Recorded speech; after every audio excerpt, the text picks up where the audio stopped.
If you was the devil and you wanted to fracture a man's mind from the day he was born until the day he died, particularly a man, because I'm going to ask a woman next, what would you do?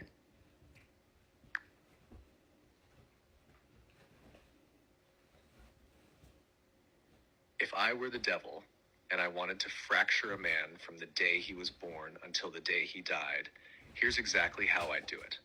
I'd make sure he's born into a system that fears his power before he even knows he has it. And from the moment he takes his first breath, I'd begin the quiet war. Not with violence, with shame. Not with chains, with conditioning. I'd program his parents before he arrives. Make sure his father is numb, unavailable, or absent. Make sure his mother is overwhelmed, unsupported, and carrying wounds from her own father. Now he enters a home where love is unstable, safety is conditional, and emotions are never fully seen. That's his blueprint. Then I'd weaponize school. I'd sit him in a chair for 6 hours a day and punish him for needing to move, explore, or question. I'd make sure his wildness is labeled disorder. I'd drug his spirit before it grows teeth. And I'd make sure no one ever tells him you're not broken, you're just awake. I'd confuse his masculinity early. Tell him real men are aggressive, competitive, emotionally shut off. Tell him kindness is weakness. Tell him silence is strength. Then I'd mock him when he becomes emotionally unavailable and call him toxic when he cracks. Now he's confused, ashamed, and disconnected from his core. I'd fracture his sexuality before he even knows what it is. Introduce porn before connection, pleasure before intimacy, control before vulnerability. Now he learns to chase validation through conquest, not love. He'll have sex without ever being touched. I'd tell him his worth is tied to performance.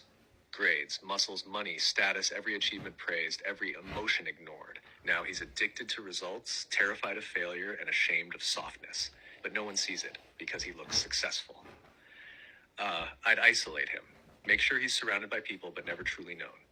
Teach him to joke through pain, distract through humor, and lie with confidence. He'll be the strongest in the room and still feel like a fraud. I'd keep him in silent competition with every other man. Convince him that brotherhood is weakness, that vulnerability will get him betrayed, that trusting another man will make him prey. Now he stands alone, strong, admired, and completely disconnected. I'd wound his heart and make him hide it. Let his first love break him wide open. Then tell him to man up. Never speak of it again. Now, every woman he loves after that is filtered through a wound he was never allowed to name. I'd keep him chasing something he could never reach. The perfect body, the perfect career, the perfect partner, the perfect moment where he finally feels enough, but it never arrives. Because the void wasn't created by lack of achievement, it was created by lack of remembrance. And I'd make sure he dies respected, admired, and unknown. The good man, the provider, the one who never asked for help. He'll leave behind a legacy of strength, but take his truth to the grave. That's how I'd fracture a man. Not with trauma, with slow erosion, with silence, with lies dressed as love, until he forgets what it ever felt like to be whole. Wow. Now, what about a woman?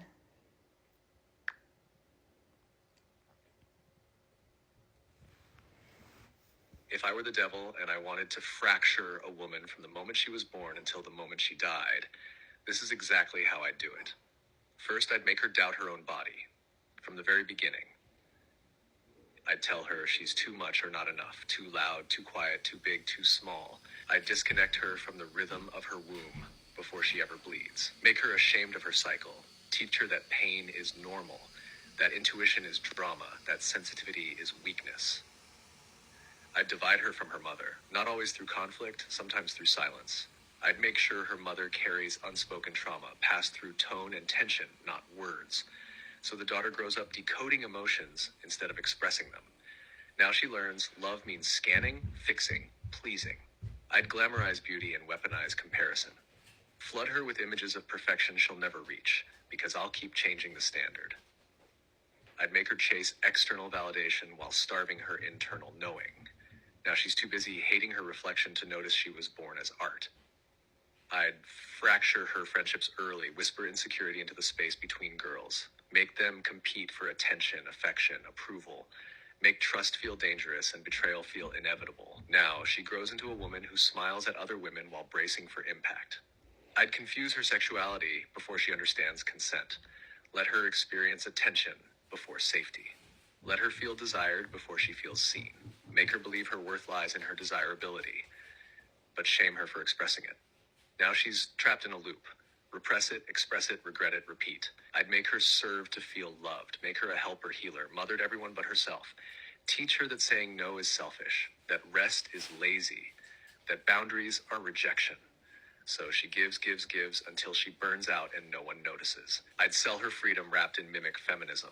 Tell her power means becoming like a man. Hustle, harden, achieve. Suppress the very thing that makes her magic. Her softness, her flow, her intuition, her cyclical wisdom. Convince her to cut off her roots in the name of rising. I'd let her taste love, then take it away. Over and over. So she starts to believe the problem is her. Now she shapeshifts, self-abandons, pleases, performs, just to be chosen. But even when she's chosen, she won't feel safe, because she never got to be known. I'd silence her rage, tell her to be nice, be agreeable, be quiet, so that by the time she realizes what's been done to her, she can't even scream. I'd fill her womb with emotion she was never allowed to express. Generations of grief, guilt, shame. She'll feel the weight, but not the source. She'll think she's broken, when in truth, she's carrying an entire bloodline's unspoken pain. And when she finally starts to wake up, when she begins to remember her power, I'd surround her with spiritual fluff. Soft words, safe rituals, surface healing. Let her feel like she's evolving without ever reclaiming her fire. Because if she truly remembered, if she bled without shame, loved without losing herself, and roared without apology, she'd tear the entire system down just by existing. And that's what I'd fear the most. Not her beauty, not her body, her remembrance. Whoa.